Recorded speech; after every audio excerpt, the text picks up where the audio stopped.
How's it going? Welcome back to the channel, and today I'm going to be discussing Digimon Con 2024. Not going to lie, there's not a whole lot of news here to be talking about. I do want to talk about the event and just kind of like some of my thoughts on it, I suppose. So I find Digimon Con is one of these things, like it's hyped up. It's one of the biggest things within the Digimon fan base. It's one thing that we can all get excited for. But unfortunately, it just doesn't seem like we ever get anything to be excited about. We've had a couple of things, like last year we had Seekers. There was a whole thing with like Dreamers being made available online.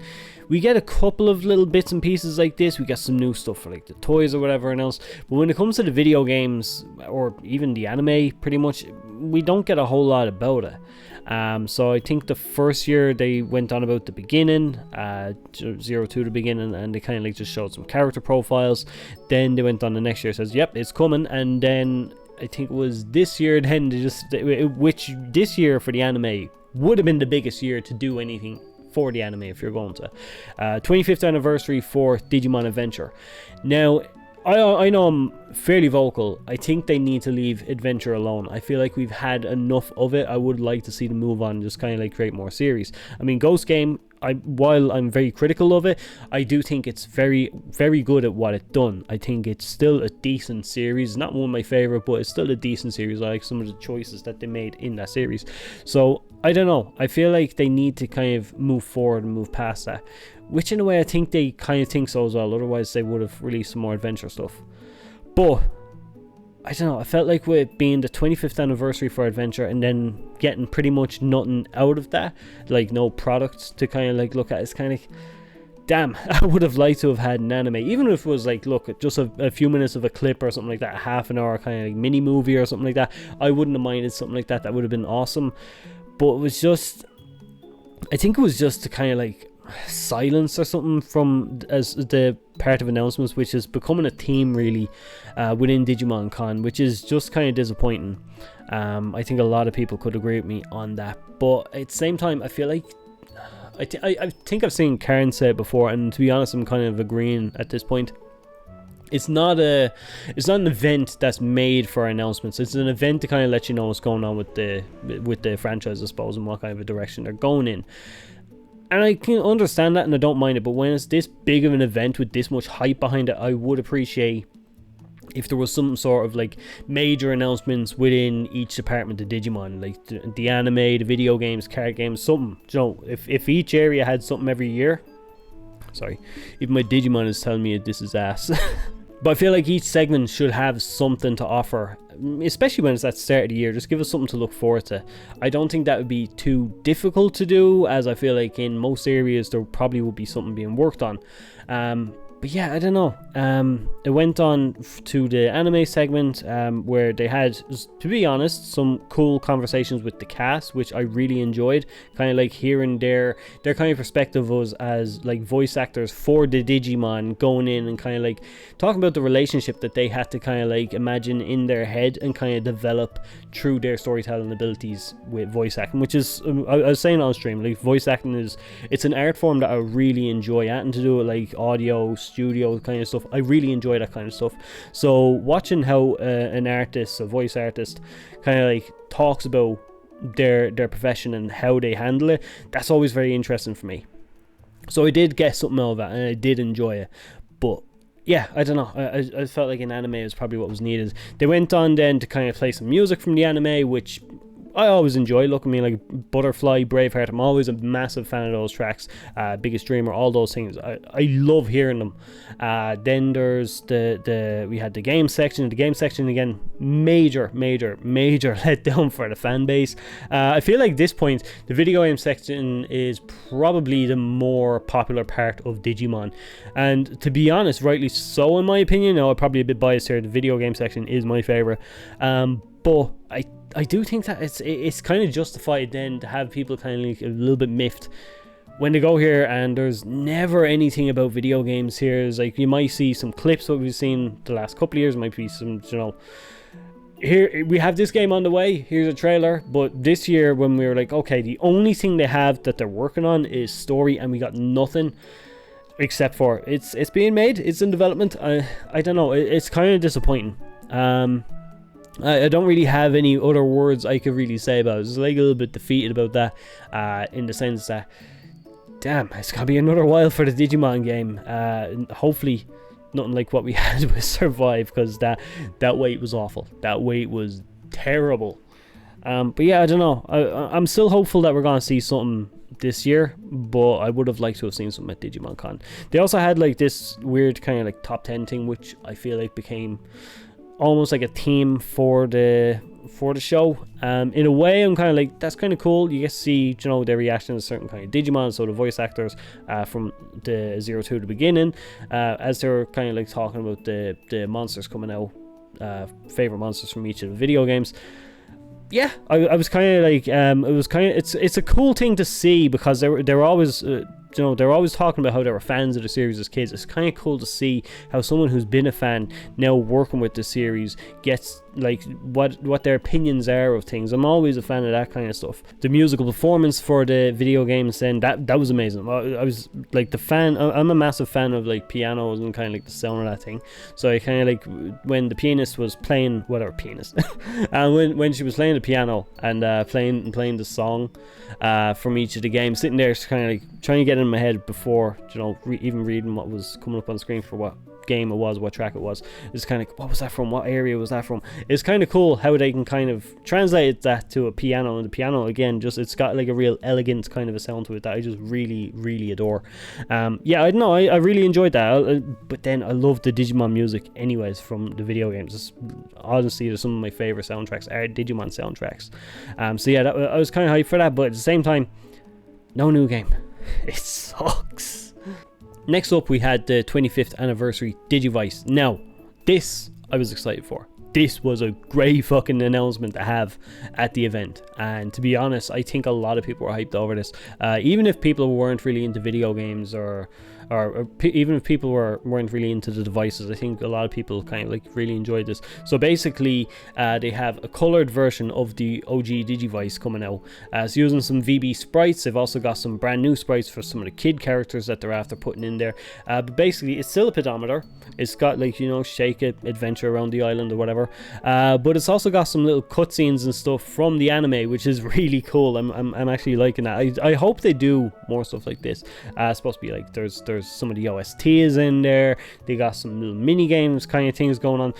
It looks like a very interesting device. Now, it's a little bit expensive. I think it was 110 yen for the basic version. Then the blue and the orange one, I think, were 160. And I feel like they were coming as a special kind of bundle, which I probably will be looking at the bundle myself if I can get it. I would love to be able to see how the budget works for that. But yeah, if for anyone that's a fan of the original anime or a fan of the devices, definitely try and pick one of these up. I'm honestly running like the color devices at the moment, the original ones that they done, and to be honest, I'm a massive fan of seeing the sprites done in color now. Since the VB, I think it's just so cool. I've gone back to the black and white LCD stuff, and to be honest, I like them, but at the same time, I don't know, there's something I love about seeing actual color palettes or whatever for each of the Digimon, just kind of like see how they kind of like come out like that. Yeah, I don't know, this is probably one of the highlights from it. It's probably one of my favorite pieces from the whole event. Sorry to interrupt the video, but today's sponsor, Zen TCG, would like me to let you know that they are actually going to be getting this Digivice in stock. Not only that, they're actually going to also be getting in the special edition versions of this Digivice, which come in Ty's color, orange and blue, and Matt's color, blue and white. The special edition comes with a promo card for the Digimon card game, an anniversary art book, a tag and chain set, and the 8 crests from the anime. They'll also be selling the Digital Monster X as Maria edition, which will come as the War Greymon version or the Metal Garurumon version. And the cool thing about these devices is actually just the design of the Digimon is actually wrapped all the way around the device. It's awesome. If you remember last year, they done it with the Metal Greymon and the Numamon versions. It's just honestly just a really cool collectible item. And to be honest, if you haven't picked up the Digital Monster X, this is probably the better one to get, just because that design is just awesome. And last but not least, Zen TCG have designed their own premium Vpet case. It comes with a hard shell, frosted bumpers, a snap block, and a crystal clear midsection, so you can keep an eye on your Digimon as you raise them. And once again, thanks Zen TCG for the sponsor. For anyone that is interested in any Digimon merch, do honestly just check out Zen TCG. I highly recommend them.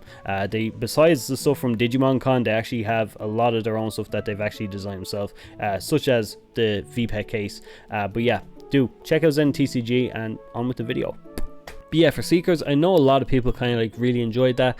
The drip feeding of chapters was kind of like what got me kind of like be bored of it. I like the storytelling, I like the stuff. I was doing some other little videos where I was doing like an audio production kind of thing for it. If you want to listen to a few parts, I'll link them up top of the screen there. But I did like it, but the drip feeding just killed me. It was awful. So I don't know. Look, there was a few people that really enjoyed it, so I hope that they do get another part of it. I think that's what they were kind of talking about, is that there was going to be more Seeker stuff, which, yeah, if you're a fan of Seekers, awesome. The VB also seems to have died here because there was no mention of any more VB stuff. So it's going to be interesting what the next device is going to be, or if there is going to be another device for quite a while. It seems to be like the trend is going back over older devices, which is a trend we've been seeing for a long time, where new devices we don't really see much. They go back over old devices, they kind of redevelop them in a new kind of way. At the moment it seems to be adding color, so we've had the Digimon colors, like the originals, version 1.5, and now they're going on to pendulums and the Digivice. So I don't know, it's kind of interesting, but at the same time I kind of don't want them to live too much in the past. I want to see Digimon kind of like get a little bit more modern, like what they're doing with the VB. That thing was a huge hit, and kind of like just come back with those newer, fresher designs and just see what they can really do. Next up, we're on to Digimon, the card game. This segment was pretty big, to be honest. I was pretty happy with this one. I've been away from the card game for so long, so the card game stuff didn't necessarily interest me. But to swiftly kind of just highlight a few things that they had here. They were talking about the new set. There was also, there were some cool cards there, kind of like, I don't know, they reminded me a lot of kind of like the movies and stuff. They had a lot of kind of callbacks to those movies, the older kind of like our War Game, the original Digimon Adventure movie. There was a lot of callbacks to those, which is, it seems like a cool set. If you're a massive fan of like Digimon, even, or besides the card game, definitely try check that out. There's some cool stuff in there. They had the top 10 for the best cards, the most used decks and all this, which is also really cool to see. I still seen some of the cards that I use in my deck are still in there, so I don't know, or that I used rather, I don't know, my deck over there has not been touched in, I'd say, well over a year at this point. I think I stopped playing when it was like in around, it was the X antibody one. I built like a Wargame X antibody deck. That's the last thing I've ever done with it. But yeah, they went into way more exciting news when they went into Digimon Liberator. Digimon Liberator, as we've kind of found out a couple of months back, they were teasing like this new series. It's got to be a tie-in with the card game, and it's got new Digimon and stuff like that. It's, to be honest, it sounds cool. So it's like a webcomic. Where, I don't know, it's going to be released online. I think it's supposed to be being released in English and Japanese all at once. But it's also going to be running alongside the novel. So basically the manga or the webcomic is going to have the male protagonist, and then the novel's going to have the female protagonist.